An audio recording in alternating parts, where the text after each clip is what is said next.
So for this explainer, we're not exactly hunting for little green men. No. We're opening a cold case file. Think of it as a modern parable.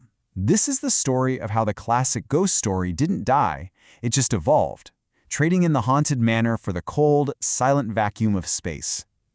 This single line, this is the heart of our entire investigation. It sets the stage perfectly. It shifts our whole perspective from one of, cosmic wonder to one of pure Gothic dread.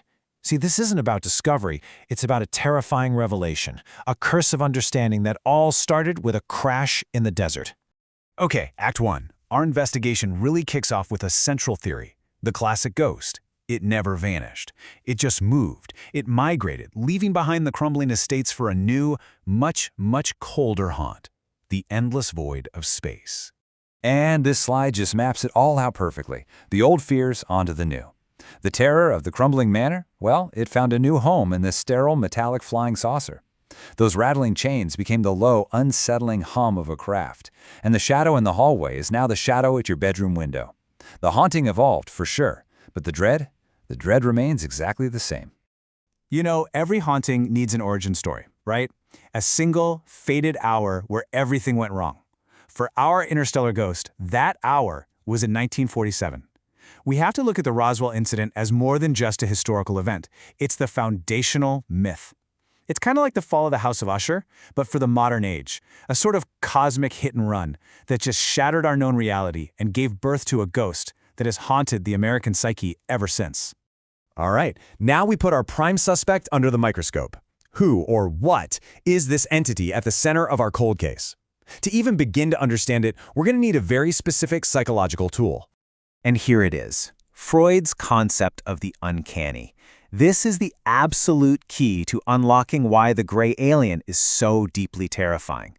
It's not that it's completely alien, it's that it's hideously, horribly familiar. It's like a distorted reflection of us staring back. And this just illustrates the concept brilliantly. The real terror of the gray is in its subtle perversions of the human form. It's a caricature of our anatomy, almost fetus-like, so it's recognizable, but it's just wrong. Its skin is unnatural. It's described as looking like industrial ash. But the most profound, most disturbing distortion is in the eyes. The horror of the gray's eyes really lies in their function. They are not windows to a soul. They are cold, clinical tools of observation, surveillance equipment designed to peel back every layer of a subject, turning a person into a mark that needs to be analyzed. So, now let's dive into the scene of the crime itself. The abduction narrative is absolutely central to this myth, and it doesn't play out like a classic haunting. No, it's something much colder. A perverse pantomime of a medical procedure that turns the most intimate of spaces, your bedroom, into a sterile laboratory. And the procedure is always chillingly similar. It starts with a strange blue light, followed by total paralysis, a state that really mirrors the cataleptic trances of Edgar Allan Poe's poor doomed protagonists.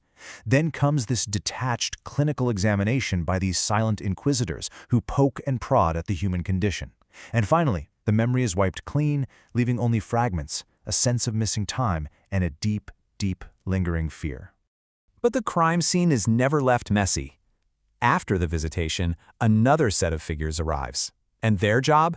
To clean up, to keep the cosmic racket a secret, and to erase any and all evidence that reality was, even for a moment, torn wide open.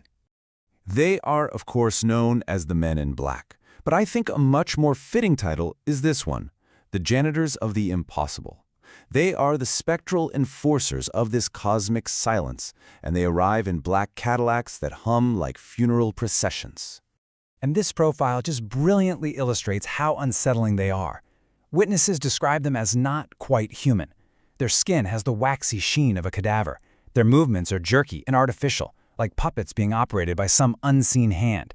And their mandate is simple: use psychological pressure and strange memory-wiping gadgets to scrub the truth from a witness's mind, making sure the unexplained stays, well, unremembered. But what is the motive behind all this? I mean, why the cold examinations, this obsession with human biology? The answer that this parable puts forward isn't conquest, but something more like a desperate, parasitic need. This is the motive. They aren't conquerors, they're auditors. They are a dying race, and their clinical experiments are described as a kind of sterile interstellar necrophilia, a parasitic yearning to reclaim the vibrant genetic code that we possess and that they have lost. They are literally checking the books of our DNA, searching for a secret to their own salvation. And so, here we are, our final act. After examining the ghost, the crime scene, the cleanup crew, and the motive, what does this entire modern myth, this haunting, truly signify for us? What is the final, chilling lesson of this whole parable? The terrible conclusion begins right here. The legend of the Gray taps into one of our deepest modern fears, that we're not special, that our consciousness, our love, our art, it's all just a ghost in the machine, that we are, at our very core, merely biological clockwork. And here is the final blow. If we are just machines, well, then we can be taken apart. The parable of the Gray is a monument to our own obsolescence. It's the terrifying idea that we are not the pinnacle of creation, but simply a specimen waiting on a slab for colder, more intelligent hands to disassemble. Which leaves us with this one last provocative question.